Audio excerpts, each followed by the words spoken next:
Today marks World Refugee Day, and for the first time, the number of people who are experiencing displacement around the world has exceeded 100 million.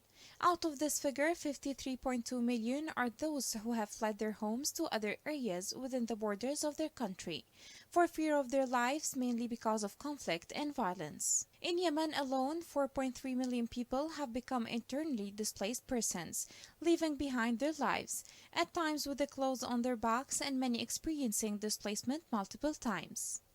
Internally displaced people continue to outnumber refugees, and more needs to be done to highlight their dilemma of being internal refugees within their own countries. Families have several displacement journeys. Their shelters are humble sheds and huts, made with twigs and mud and whatever else they can find.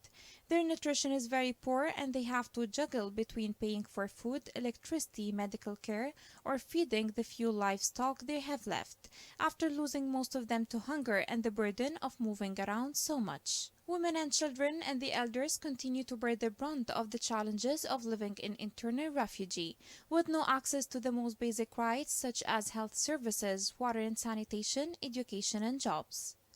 This pushes IDPs into situations where tough decisions are made on a daily basis. Meals cut down to one per day. Girls and boys are missing out on education, and the consequences become harder and harder to reverse. Displacement is and must be recognized as indistinguishable.